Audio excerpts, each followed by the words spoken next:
السلام علیکم سامعین کرام، امید ہے آپ سب خیریت سے ہوں گے۔ آج میں آپ کو بتاؤں گا کہ یوم عاشوراء کے دن کے مقدس ہونے کی کیا وجہ ہے، اللہ تعالیٰ نے اس دن کو دوسرے دنوں پر کیوں فضیلت دی اور اس دن کا کیا مرتبہ رکھا۔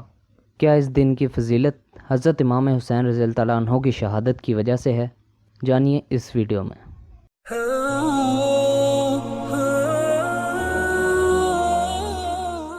یوں تو سال کے 12 مہینے اور ہر مہینے کے 30 دن اللہ تعالیٰ کی پیدا کیے ہوئے ہیں، لیکن اللہ عز و جل نے اپنے پورے سال کے بعض ایام کو خصوصی فضیلت عطا فرمائی ہے اور ان ایام میں کچھ مخصوص احکام مقرر فرمائے ہیں۔ یہ محرم کا مہینہ بھی ایک ایسا ہی مہینہ ہے جس کو قرآن کریم نے حرمت والا مہینہ قرار دیا ہے۔ اللہ تعالیٰ نے قرآن کریم میں فرمایا کہ 4 مہینہ حرمت والے ہیں، ان میں سے ایک مہینہ محرم کا ہے۔ محرم کی 10ویں تاریخ کو عاشوراء کہا جاتا ہے، جس کے معنی ہیں 10واں دن۔ یہ دن اللہ تعالیٰ کی خصوصی رحمت اور برکت کا حامل ہے۔ جب تک رمضان کے روزہ فرض نہیں ہوئے تھے اس وقت تک عاشوراء کا روزہ رکھنا مسلمانوں پر فرض قرار دیا گیا تھا۔ بعد میں جب رمضان کے روزہ فرض ہوئے تو اس وقت عاشوراء کے روزے کی فرضیت منسوخ ہو گئی، لیکن حضور اقدس صلی اللہ علیہ وسلم نے عاشوراء کے دن کا روزہ رکھنے کو سنت اور مستحب قرار دیا۔ ایک حدیث میں حضور اقدس صلی اللہ علیہ وسلم نے ارشاد فرمایا کہ مجھے اللہ عز و جل کی رحمت سے امید ہے کہ جو شخص عاشوراء کے دن کا روزہ رکھے گا تو اس کے پچھلے 1 سال کے گناہ کا کفارہ ہو جائے گا۔ بعض لوگ یہ سمجھتے ہیں کہ عاشوراء کے دن کی فضیلت کی وجہ یہ ہے کہ اس میں نبی کریم صلی اللہ علیہ وسلم کے پیارے نواسے حضرت حسین رضی اللہ تعالیٰ عنہ کی شہادت کا واقعہ پیش آیا۔ اس شہادت کے پیش آنے کی وجہ سے عاشوراء کا دن مقدس اور حرمت والا بن گیا ہے۔ یہ بات صحیح نہیں ہے۔ خود حضور صلی اللہ علیہ وسلم کے عہد مبارک میں عاشوراء کا دن مقدس سمجھا جاتا تھا اور آپ نے اس بارے میں احکام بیان فرمائے تھے۔ قرآن کریم نے اس حرمت کا اعلان فرمایا ہے۔ حضرت حسین رضی اللہ تعالیٰ عنہ کی شہادت کا واقعہ تو حضور اقدس صلی اللہ علیہ وسلم کی وفات کے تقریباً 60 سال بعد پیش آیا تھا، لہٰذا یہ بات درست نہیں کہ عاشوراء کی حرمت اس واقعے کی وجہ سے ہے، بلکہ یہ تو حضرت حسین رضی اللہ تعالیٰ عنہ کی مزید فضیلت کی دلیل ہے کہ اللہ نے آپ کی شہادت کا مرتبہ اس دن عطا فرمایا جو پہلے سے ہی مقدس اور محترم چلا آ رہا ہے۔ بہرحال عاشوراء کا دن ایک مقدس دن ہے۔ اس دن کے مقدس ہونے کی کیا وجہ ہے، یہ اللہ تعالیٰ ہی بہتر جانتے ہیں۔ اس دن کو اللہ تعالیٰ نے دوسرے دنوں پر کیوں فضیلت دی اور اس دن کا کیا مرتبہ رکھا، اللہ تعالیٰ ہی بہتر جانتے ہیں، ہمیں اس کی تحقیق میں پڑھنے کی ضرورت نہیں۔ بعض لوگوں میں یہ بات مشہور ہے کہ جب حضرت آدم علیہ السلام دنیا میں اترے تو وہ عاشوراء کا دن تھا، اور جب حضرت نوح علیہ السلام کی کشتی طوفان کے بعد خشکی میں اتری تو وہ دن بھی عاشوراء کا دن تھا۔ حضرت ابراہیم علیہ السلام کو جب آگ میں ڈالا گیا اور اس آگ کو اللہ تعالیٰ نے ان کے لیے گلزار بنا دیا، وہ دن بھی عاشوراء کا دن تھا، اور قیامت عاشوراء کے دن قائم ہوگی۔ یہ باتیں لوگوں میں مشہور ہیں لیکن ان کی کوئی اصل اور بنیاد نہیں۔ کوئی صحیح روایت ایسی نہیں ہے جو یہ بات بیان کرتی ہو کہ یہ واقعات عاشوراء کے دن پیش آئے تھے۔ صرف ایک روایت میں ہے کہ جب حضرت موسیٰ علیہ السلام کا مقابلہ فرعون سے ہوا اور حضرت موسیٰ علیہ السلام دریا کے کنارے پہنچ چکے تھے اور پیچھے فرعون کا لشکر آ رہا تھا، تو اللہ تعالیٰ نے اس وقت حضرت موسیٰ علیہ السلام کو حکم دیا کہ اپنی لاٹھی دریا کے پانی میں ماریں، جس کے نتیجے میں دریا میں 12 رستے بن گئے، اور ان رستوں کے ذریعے موسیٰ علیہ السلام کا لشکر دریا کے پار چلا گیا۔ اور جب فرعون دریا کے پاس پہنچا اور اس نے دریا میں خشک راستے دیکھے تو وہ بھی دریا کے اندر چلا گیا، لیکن جب فرعون کا پورا لشکر دریا کے بیچ میں پہنچا تو وہ پانی مل گیا۔ یہ واقعہ عاشوراء کے دن پیش آیا۔ اس کے بارے میں ایک روایت موجود ہے جو نسبتاً بہتر روایت ہے، لیکن اس کے علاوہ جو دوسرے واقعات ہیں ان کے عاشوراء کے دن میں ہونے پر کوئی اصل اور بنیاد نہیں۔ جیسا کہ میں نے عرض کیا کہ اس تحقیق میں پڑھنے کی ضرورت نہیں ہے کہ کس وجہ سے اللہ تعالیٰ نے اس دن کو فضیلت بخشی، بلکہ یہ سب اللہ عز و جل کے بنائے ہوئے ایام ہیں۔ وہ جس دن کو چاہتا ہے اپنی رحمتوں اور برکتوں کے نزول کے لیے منتخب فرما لیتا ہے، وہی اس کی حکمت اور مصلحت کو جاننے والا ہے۔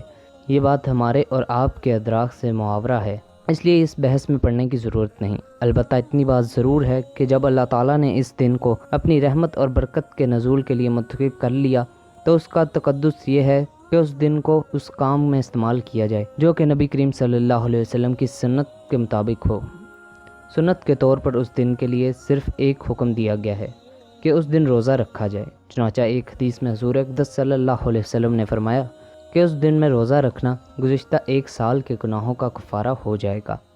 بس یہ ایک حکم سنت ہے، اس کی کوشش کرنی چاہیے کہ اللہ تعالیٰ اس کی توفیق عطا فرمائے۔ اس میں ایک مسئلہ اور بھی ہے، وہ یہ کہ حضور صلی اللہ علیہ وسلم کی حیات طیبہ میں جب بھی عاشوراء کا دن آتا آپ صلی اللہ علیہ وسلم روزہ رکھتے، لیکن وفات سے پہلے جو عاشوراء کا دن آیا تو آپ صلی اللہ علیہ وسلم نے عاشوراء کا روزہ رکھا، اور ساتھ ہی یہ بھی فرمایا کہ 10 محرم کو ہم بھی روزہ رکھتے ہیں اور یہودی بھی روزہ رکھتے ہیں، اور یہودیوں کے روزہ رکھنے کی وجہ وہی تھی کہ اس دن بنی اسرائیل کو اللہ تعالیٰ نے حضرت موسیٰ علیہ السلام کے ذریعے فرعون سے نجات دی تھی۔ اس کے شکرانے کے طور پہ یہودی اس دن روزہ رکھتے ہیں۔ بہرحال حضور صلی اللہ علیہ وسلم نے ارشاد فرمایا کہ ہم بھی اس دن روزہ رکھتے ہیں اور یہودی بھی اس دن روزہ رکھتے ہیں، جس کی وجہ سے ان کے ساتھ ہلکی سی مشابہت پیدا ہو جاتی ہے۔ اس لیے اگر میں آئندہ سال میں زندہ رہا تو صرف عاشوراء کا روزہ نہیں رکھوں گا، بلکہ اس کے ساتھ ایک روزہ اور ملاؤں گا، 9 محرم یا 11 محرم کا روزہ بھی رکھوں گا، تاکہ یہودیوں کے ساتھ مشابہت ختم ہو جائے۔ لیکن اگلے سال عاشوراء کا دن آنے سے پہلے حضور صلی اللہ علیہ وسلم کا وصال ہو گیا، اور آپ صلی اللہ علیہ وسلم کو اس پر عمل کرنے کا موقع نہیں ملا۔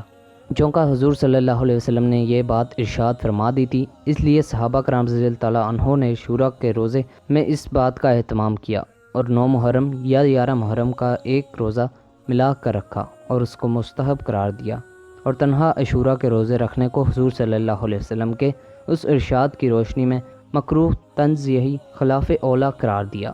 یعنی اگر کوئی شخص صرف عاشوراء کا روزہ رکھ لے تو وہ گناہ گار نہیں ہوگا، بلکہ اس کو عاشوراء کا ثواب ملے گا، لیکن چونکہ آپ صلی اللہ علیہ وسلم کی خواہش 2 روزے رکھنے کی تھی، اس لیے اس خواہش کی تکمیل میں بہتر یہ ہے کہ ایک روزہ اور ملا کر 2 روزے رکھے جائیں۔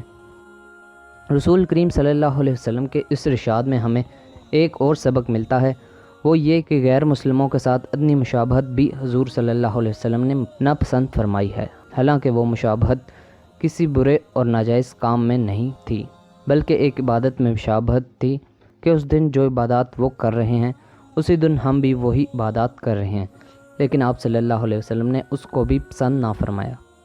کیوں؟ اس لیے اللہ تعالیٰ نے مسلمانوں کو جو دین عطا فرمایا وہ سارے ادیان سے ممتاز ہے اور ان پر فوقیت رکھتا ہے، لہٰذا ایک مسلمان کا ظاہر و باطن بھی غیر مسلم سے ممتاز ہونا چاہیے۔ اس کا طرز عمل، اس کی چال ڈھال، اس کا وضع و قطع، اس کا سراپا، اس کے اعمال، اس کے اخلاق، اس کی عبادتیں وغیرہ، ہر چیز غیر مسلموں سے ممتاز ہونی چاہیے۔ چنانچہ حدیث مبارکہ میں حکم جا بجا ملے گا کہ حضور صلی اللہ علیہ وسلم نے فرمایا کہ غیر مسلموں سے الگ طریقہ اختیار کرو۔ چنانچہ فرمایا مشرکین جو اللہ تعالیٰ کے ساتھ دوسروں کو شریک ٹھہراتے ہیں ان سے اپنا ظاہر و باطن الگ رکھو۔ جب عبادات، بندگی اور نیکی کے کام میں بھی نبی کریم صلی اللہ علیہ وسلم نے مشابہت پسند نہیں فرمائی، تو اور کاموں میں اگر مسلمان ان کی مشابہت اختیار کریں تو یہ کتنی بری بات ہوگی۔ اگر یہ مشابہت جان بوجھ کر اس مقصد سے اختیار کی جائے کہ میں ان جیسا نظر آؤں تو یہ گناہ کبیرہ ہے۔ حضور صلی اللہ علیہ وسلم نے ارشاد فرمایا جو شخص کسی قوم کی مشابہت اختیار کرے وہ اسی قوم کے اندر داخل ہو۔